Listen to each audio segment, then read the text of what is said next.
Hello, I'm Shabna Makrami, and welcome to News in 5.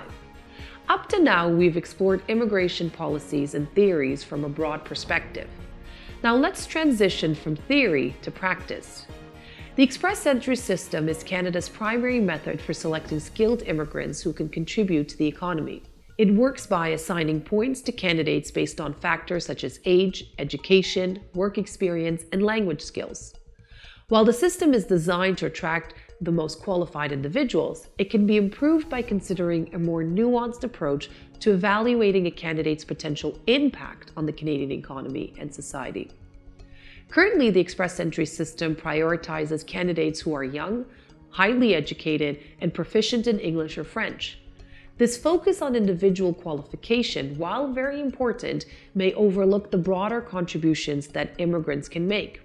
For instance, skilled workers with slightly lower language proficiency or older candidates with extensive work experience might be undervalued, even though they could fill critical labor market gaps and contribute meaningfully to their communities. Let's take a typical example. Someone who's 30 years old will score 95 points for age.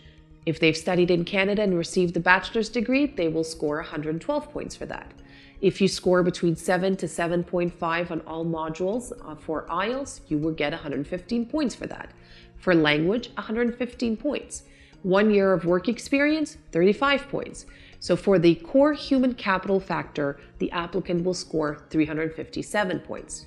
If the individual has a spouse with a bachelor's education, that spouse will receive an additional 8 points. If they have scored the same level in IELTS, for English or French, they will score an additional 18 points. If they also have 1 year of work experience, the spouse will get an additional 5 points, which means the subtotal per the spouse factors will be an additional 31 points.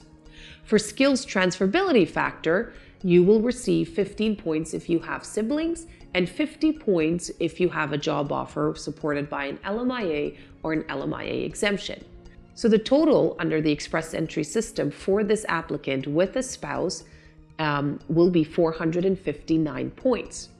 Current draws are about 500 plus, which means this person, again, who's 30 years old, studied in Canada and obtained a 3-year bachelor's degree, has a good level of English, has 1 year of Canadian work experience, is unlikely that this applicant will receive an invitation, as the points for the Canadian experience class haven't been that low since 2021. Without the employer applying for a labor market impact assessment, which could add an additional 50 points, the chances for this applicant for permanent residency is quite slim. The challenge with obtaining an LMIA include employer cooperation. Not all employers are willing to go through the LMIA process. Processing times, for example. The LMIA processing with Service Canada takes about 5 months.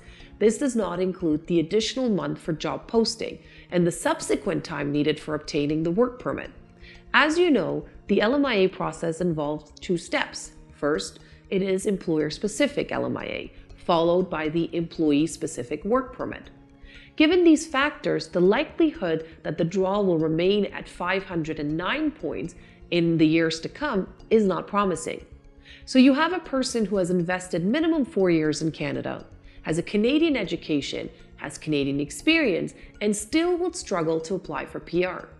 What do you think the chances of this applicant to go from doing everything right and being legal to quickly becoming illegal? To enhance the express entry system, a more dynamic approach could be implemented, one that recognizes the diverse pathways through which immigrants contribute to Canada. Instead of solely focusing on static criteria like age or language proficiency, the system could incorporate additional factors such as the ability to adapt to the Canadian labor market, community ties, or the specific needs of different regions in Canada.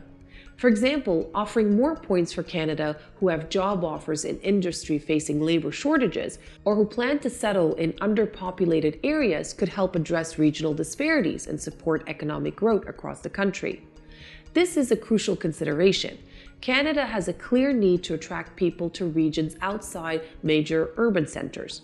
Offering points for applicants who are willing to settle outside the GTA could address several issues. It could help alleviate the housing crisis, stimulate job creation in underserved areas, and distribute population growth more evenly across the country. Additionally, the system could better recognize the value of non-economic contributions, such as community engagement or the potential for long-term settlement and integration. By broadening the criteria to include these factors, Canada can ensure that the express entry system not only attracts skilled workers, but also fosters a more inclusive and cohesive society. Incorporating these ideas into the express entry system would not only make it more equitable, but also more effective in meeting Canada's long-term economic and social needs. By shifting from a purely quantitative assessment to a more holistic evaluation, Canada can better harness the full potential of its immigrant population, ensuring that newcomers are not just highly skilled, but also well-positioned to thrive and contribute to the Canadian fabric. Well, that's all the time we have today. Thanks for joining. My name is Shabna Makrami, and this is News in 5.